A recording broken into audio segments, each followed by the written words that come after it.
বিখ্যাত অর্থনীতিবিদ টি হারাপ ইকারের মতে টাকা হচ্ছে এমন একটি দৃশ্যমান বস্তু যা শুধুমাত্র সঠিকভাবে জমা করা শিখতে হবে।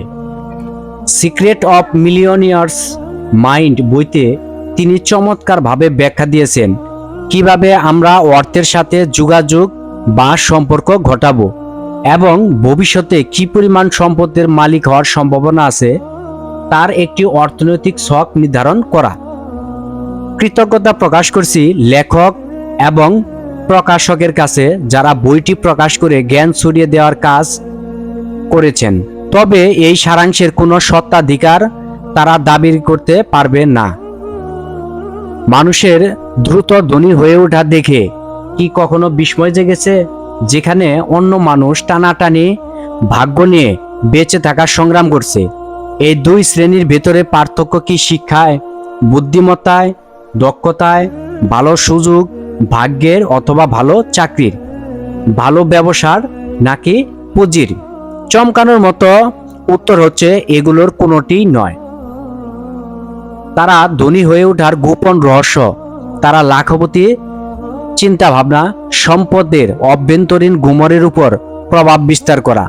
টি হারাপ ইকার বলেন, আমাকে 5 মিনিট সময় দেন, আমি আপনার বাকি জীবনে কি পরিমাণ সম্পদের মালিক হবেন তা অনুমান করে দিচ্ছি। ইকার অনুমান করতে পারেন আপনার সাফল্য এবং সম্পদের সম্ভাবনা। অবচেতন মনে প্রত্যেকেরই সম্পদের প্রতিশ্রুতি রয়েছে। এটাই সেই প্রতিশ্রুতি যা অন্য যে কোনো বিষয়ের থেকে বেশি গুরুত্বপূর্ণ এবং এটাই জীবনের অর্থনৈতিক সাফল্য নির্ধারণ করবে। আপনি হয়তো খুবই দক্ষ প্রচারণায়, কেনাবেচায়, দামাদামিতে, পণ্য মজুত করতে, সর্বোপরি অর্থনৈতিক সমস্ত কাজে, কিন্তু এতেই কি আপনার সম্পদের সম্ভাবনা বেড়ে যাবে? না। হতে পারে আপনি যে কোনো উপায়ে সম্পদ অর্জন করে ফেলেছেন, সম্ভবত আপনি সম্পদ ধরে রাখতে পারবেন না। কি হতাশ হচ্ছেন? হতাশ হওয়ার কিচ্ছু নেই। আনন্দের বিষয় হচ্ছে আপনি ইচ্ছা করলেই সম্পদ অর্জনের সম্ভাবনা বৃদ্ধি করতে পারেন খুবই স্বাভাবিক নিয়মে। কিভাবে করবেন তা আজকের এই ভিডিওটি সম্পূর্ণ দেখলেই বুঝতে পারবেন। তার সময়ে 20 শতকে টি হারাপ ইকার ছিলেন একজন প্রচণ্ড সাফল্য প্রত্যাশী। তিনি আত্ম অনুপ্রেরণামূলক সমস্ত বই পড়েছেন এবং তিনি সবগুলো সেমিনারে অংশ নিয়েছেন। তিনি কয়েকবার ব্যবসায় ব্যর্থ হয়ে ক্লান্ত হয়ে পড়েছিলেন। তিনি হতাশ হয়ে আফসোস করে বলেছিলেন, আমি শুনেছিলাম ব্যবসায় লাভ নামে একটা বিষয় আছে, কিন্তু আমি তা কখনো চোখে দেখিনি। কিন্তু তিনি যখন অর্থনৈতিক রূপরেখা পুনর্নির্ধারণ করলেন তখন খুব দ্রুতই উন্নতি করে ফেললেন।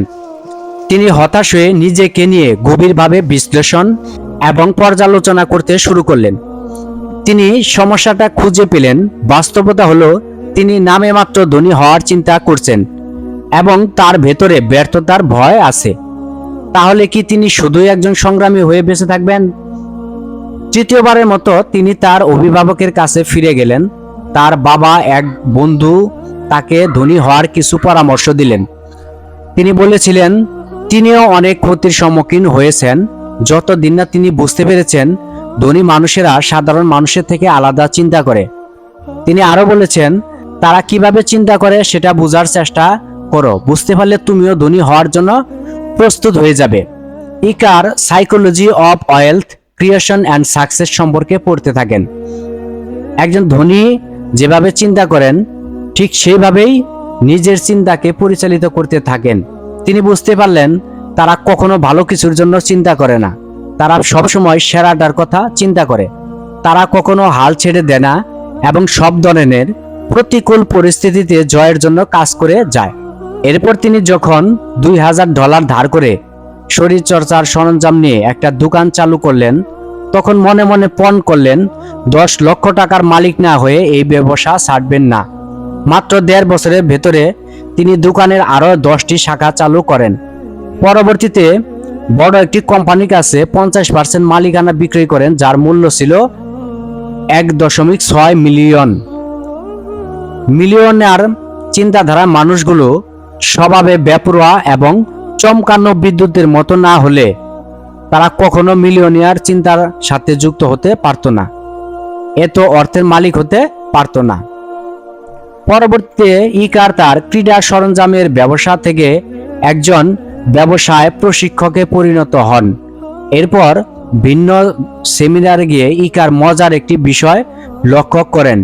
সেমিনারে অংশগ্রহণকারী অর্ধেক মানুষ তার কথা খুব মনোযোগ দিয়ে শুনে এবং তারা মনে করেন এটাই উন্নতির রাস্তা বা উপায়, আর অর্ধেক মানুষ মনে করে এতে খুব একটা কিছু হবে না। তিনি বিশ্বাস করতেন কি মানুষকে ব্যবসা করার যাবতীয় কার্যকরী কৌশল শেখাতে পারেন যতদিন না ব্যবসায় মুনাফা আসা শুরু হয়। ইকারের মতে তরুণ বয়স থেকে আমাদের প্রত্যেকেরই আর্থিক পরিকল্পনার শখ আছে। কি পরিমাণ অর্থ আমার পুরো জীবনে অর্জন করতে চাই, আমার অর্থ সম্পর্কে কি বলেছিলাম, অথবা আমাদের অভিভাবকদের কাছ থেকে যা শিখেছি, এসব দ্বারাই আমাদের অবচেতন মনে পর্যালোচনার মাধ্যমে মনস্তাত্ত্বিক মৌলিক অর্থনৈতিক বাস্তবতা তৈরি করা। বেশিরভাগ মানুষই বিষয়টি বুঝতে পারেন না।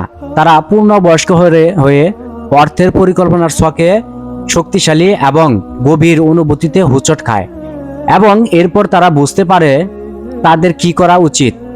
ইকার এবং তার স্ত্রীর সম্পূর্ণ আলাদা আর্থিক পরিকল্পনা শখ ছিল। এই কারণে তারা সবসময় অর্থ নিয়ে ঝগড়া করত।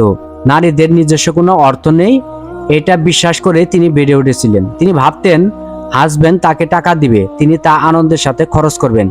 তিনি ভাবতেন টাকা পয়সা সুখ বিনষ্টকারী, আর স্বামী ইকির ভাবতেন অন্যভাবে, কারণ তিনি অসচ্ছলভাবে বড় হয়েছিলেন। তিনি ভাবতেন টাকা পয়সা হচ্ছে স্বাধীনতা, যত বেশি উপার্জন করতে এবং জমাতে পারবেন তত বেশি স্বাধীনতা ভোগ করতে পারবেন। তাহলে একবার ভেবে দেখুন তাদের দুজনের অর্থনৈতিক ছকে কি পরিমাণ পার্থক্য বা অমিল ছিল। এখন যদি আপনি দুজনের চিন্তাধারা মেনে নিয়ে তাদেরকে এক করতে চান, সেটা কি সম্ভব? তবুও ইকার সম্পর্কে করলো এবং অবিশ্বাস্য কিছু ঘটলো। কিছু মানুষ অবচেতন মনেই বিশ্বাস করে তারা প্রাচুর্য বা সম্পদ ধারণ করার মতো যোগ্যতা রাখে না। অর্থ বা সম্পদ মানুষের কিছু হৃদয়ঙ্গম ভুলের সাথে সম্পর্কিত, অথবা তারা মনে করে তারা দরিদ্র। এটা একটি আধ্যাত্মবাদের বিষয় এবং এটাই আমাদের জন্য মঙ্গলজনক, কিন্তু এগুলো শুধুই বানানো ভ্রান্ত ধারণা।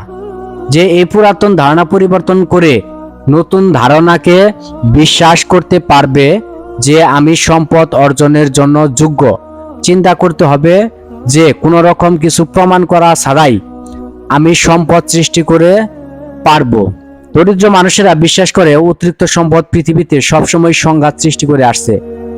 অল্প কিছু সম্পদ পৃথিবীতে আছে যার প্রত্যেকটি অর্জনের জন্য কঠোর পরিশ্রম করতে হয়, আর ধনীরা প্রতিযোগিতায় বিশ্বাস করে। তারা ভাবে প্রতিনিয়ত নতুন সম্পদ অর্জন করতে হবে এবং এর জন্য প্রয়োজন অসীম টাকার উৎস।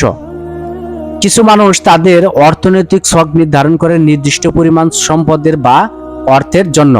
সেটা হতে পারে 20,000, 50,000, 1 লাখ টাকা অথবা 50 লাখ টাকা, এবং তা অর্জন করে। লক্ষ্য অর্জনের পর আবার তারা নতুন লক্ষ্য নির্ধারণ করেন এবং সেটা অর্জনের জন্য কাজ শুরু করেন, এবং তারা বিশ্বাস করেন সম্পদ অর্জনে তারা যোগ্য। নিজের সামর্থ্যের উপর বিশ্বাস স্থাপন করেন এবং সেটার সুফল আপনার ব্যাংক অ্যাকাউন্ট দিকে তাকালেই বুঝতে পারবেন। নিজের উপর বিশ্বাসের কারণেই দেখবেন সম্পদ বা টাকার দিকে চুম্বকের মতো ছুটে আসছে থাকবে। আপনাকে শুধু সঠিকভাবে গ্রহণ করতে হবে। ইকার বলেন, আপনার কাছে আসা যে কোনো পরিমাণে টাকার জন্য উদযাপন করুন, পরিমাণটা যত ছোটই হোক। পৃথিবীতে আপনাকে আরো বেশি সম্পদ এবং টাকা দিবে। ইকার এক সেমিনারে কয়েকজন প্রশ্ন করেন, তারা খুব বেশি গুরুত্বপূর্ণ নয়, সেটা কি আপনি বিশ্বাস করেন? সেমিনার শেষে অনেকেই আর্থিক পরিকল্পনা ছক করার কথা মনে নেয়, আবার অনেকেই তাচ্ছিল্য করে চলে আসে। ইকার বলেন, আপনি যদি মনে করেন টাকা খুবই গুরুত্বপূর্ণ নয়, তাহলে টাকা আপনার কাছে কখনো আসবে না। দরিদ্র বা মধ্যবিত্ত মানুষেরা অন্যান্য জিনিসের তুলনায় অর্থের গুরুত্বটা কমিয়ে আনার চেষ্টা করে, বিশেষভাবে ভালোবাসার ক্ষেত্রে। হকার এই ক্ষেত্রে দ্বিমত প্রকাশ করেন। তার মতে গুরুত্বপূর্ণ এবং সুখী জীবন যাপন করার জন্য টাকা এবং ভালোবাসা দুটি প্রয়োজন। তিনি প্রশ্ন ছড়িয়ে দিয়েছেন, কোনটা বেশি বেশি গুরুত্বপূর্ণ, তোমার পা নাকি তোমার হাত? উত্তর তিনি দিয়েছেন এভাবে, সম্ভবত দুটি সমান গুরুত্বপূর্ণ। ধনী ব্যক্তিরা অন্য সব মানুষের মতোই ভালোবাসার মূল্যায়ন করেন এবং একই সাথে তারা সমাজে টাকা বা সম্পদকে গুরুত্বপূর্ণ করতে ভয় পান। ইকার যখন তার পরিবার নিয়ে বাসস্থান পরিবর্তন করে সান্তিয়াগো শহরের অভিজাত এলাকায় যাচ্ছিলেন, তখন তিনি বেশ শঙ্কিত ছিলেন। তিনি চিন্তা করেছিলেন নতুন প্রতিবেশীরা তাকে কিভাবে গ্রহণ করবে, কিন্তু সত্য বলতে প্রতিবেশী সহানুভূতি এবং মহত্বে তারা হতবাক হয়ে গিয়েছিলেন। ইকার লিখেছিলেন, আমার পুরনো অভিজ্ঞতা বলে ধনী মানুষেরা প্রকৃতপক্ষে খুব লোভী এবং নাক উঁচু হয়ে থাকে, কিন্তু এখন তিনি বলেন স্মার্ট, সহৃদয় এবং মহৎ ব্যক্তিরাই মূলত ধনী। ইকারে পরামর্শ দিয়েছেন তিনি, আপনি ধনী হতে চান তাহলে ধনীদের হিংসা করা বন্ধ করুন, একটু অন্যভাবে চিন্তা করুন। কাঙ্ক্ষিত উন্নতি সাধন করার জন্য হুজান হুনা মানে নতুন ভাবে চিন্তা করার পদ্ধতি অবশ্যই আয়ত্ত করুন।